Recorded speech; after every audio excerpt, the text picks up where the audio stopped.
Yes guys, what's happening? I'm back again with another video. It's been a while since I've posted actually. My last video was the 5-1 win against Spurs at Anfield.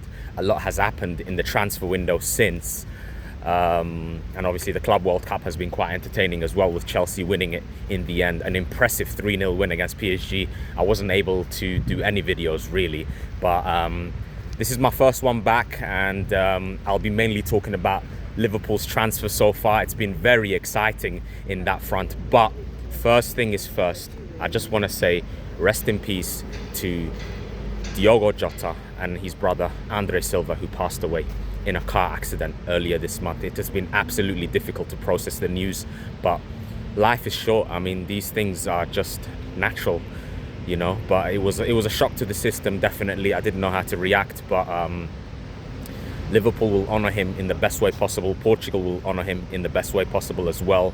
And above all, it's an absolutely devastating period for his family, and I wish them a lot of strength. And Diogo Jota will forever be Liverpool's number 20. There is no doubt about that. And yeah, I just love the tributes that have been made over the last few weeks in regards to Diogo Jota. And yeah, I just wanted to start there. That is the most important thing. And he was an absolutely amazing player, but his personality was also amazing. You know, he was a FIFA gamer. You know, he loved the game. His celebrations, you could see, you know, over the years. He has been absolutely brilliant for us, to be honest with you. A lethal finisher, both with his right foot, his left foot. You know, his heading ability was brilliant for a short guy as well. And he scored some important goals, you know, Jota, you know, not least his last one in the Merseyside derby back in April against Everton, which was absolutely brilliant, honestly. 65 goals in total for Diogo Jota in 182 appearances. He's had 5 brilliant years at Anfield, and his life has been tragically cut short earlier this month. So he will forever be Liverpool's number 20. He will be remembered, and we will move forward in his honour. That's for sure. And like I said, I wanted to start there because that is the most important bit that I wanted to get out. You know, he won't be forgotten. That is absolutely a fact. He will not be forgotten, and he was an absolute hero for the football club and for his nation. He made his name at Wolves as well. So it's been an emotional few weeks for the club in that sense. So yeah, we will do our best to honour him.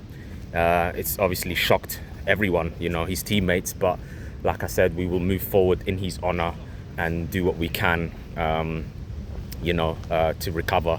But honestly, it's been an absolute shock, to be honest. I didn't know how to react. It was just you know, one of those things that, you know, you're not prepared for, but death is inevitable, I suppose. But yeah, in terms of the signings, I mean, it's been a busy summer for Liverpool. Obviously, Wirtz, unbelievable signing. Frimpong, Kerkez, that's sort of been the first part of Liverpool's transfer recruitment. And as I'm recording this video, obviously we are set to sign Ekitike from Frankfurt. Really good player.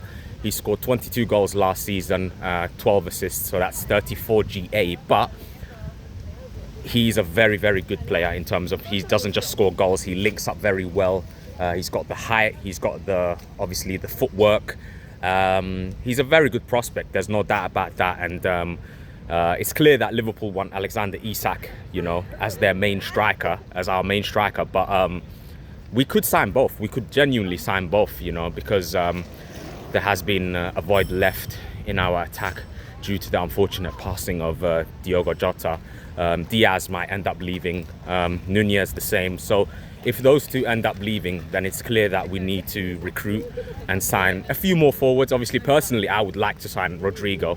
You know, like us to sign Rodrigo. He would be an incredible signing. He can obviously play in any of the front three positions. Such a fabulous footballer from Real Madrid, obviously, and it would be a surprise to see him go, but maybe at the same time it wouldn't be, because he hasn't had the game time he would have liked. So yeah, I'm absolutely looking forward to seeing how the next few weeks unfold in terms of the transfers. And yeah, obviously right now Liverpool are working on signing Ekitike. That should be done within the next few days, hopefully, inshallah, and then we will go from there. He could even join the tour in Asia when we take on AC Milan and Yokohama Marinos. But I like the preparations so far. The preparations have been really, really good. I like what I'm seeing from Frimpong, Kerkez. They're settling in nicely already, but we won't truly know until we see them in competitive action. But like I said, out of all of the signings, I'm really excited to see how Florian Wirtz fits in. He's one of the best number 10s in the world already. You know, I've been rating this kid for a long, long time, and you know what? It's a true statement of intent that we've managed to sign him, to be honest. But all in all, I'm just looking forward to seeing how we look to retain the title this season. You know, it's going to be a challenging one, but I fully expect us to do it because we're the favourites. You know, we've shown the intent.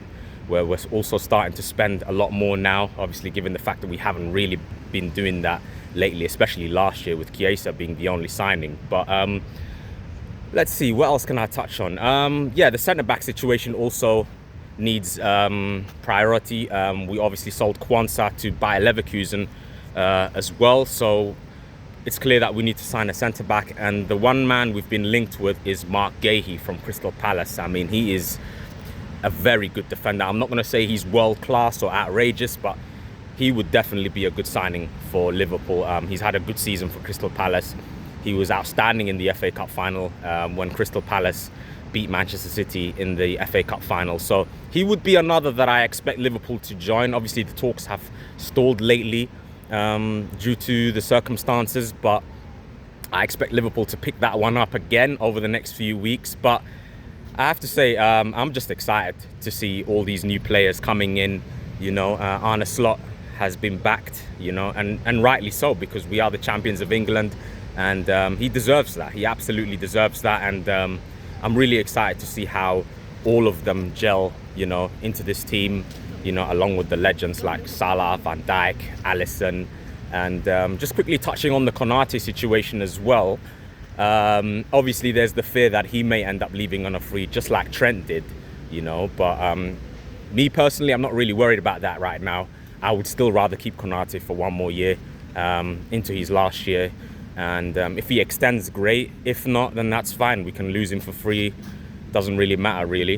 Because at the moment, right now, the priority is to make those signings, to make those attacking additions to the squad. And obviously, we would like Konate to stay. But if he doesn't, it's entirely up to him. But there is also the option of selling Konate this summer for 40 million. But I don't think that achieves anything, because we would then need to sign 2 more centre-backs, which wouldn't be ideal given the fact that we are looking to sign a few more attackers. But with Ekitike close to being complete now, best case scenario for me would be right now we either sign Isak now in the next few weeks, or a Rodrigo. Rodrigo would be absolutely brilliant, like I said.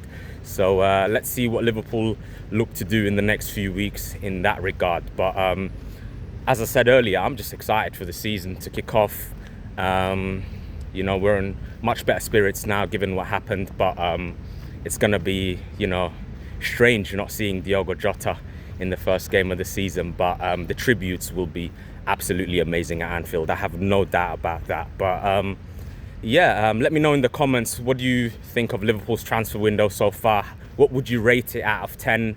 I'll try to do more videos again in the next few weeks. Can't guarantee, but I'll see what I can do. But I just wanted to drop one quickly right now, because it's been a few months since I've actually recorded a YouTube video. But I have been following closely. I have been watching games, you know, keeping up to date as per usual. But yeah, honestly, I am absolutely delighted with the business we're doing so far.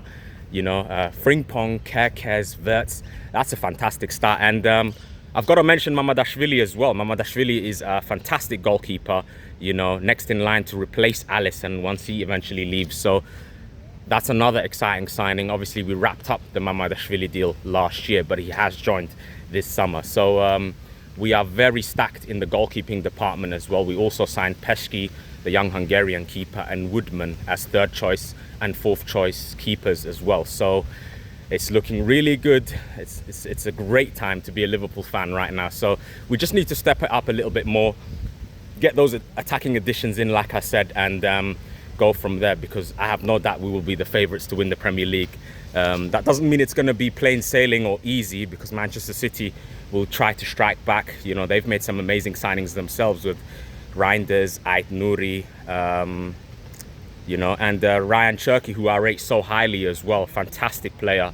So, like I said, maybe still a few more signings to do for Manchester City. Arsenal themselves have also been quite active lately, you know, as they signed Zubimendi, Norgard.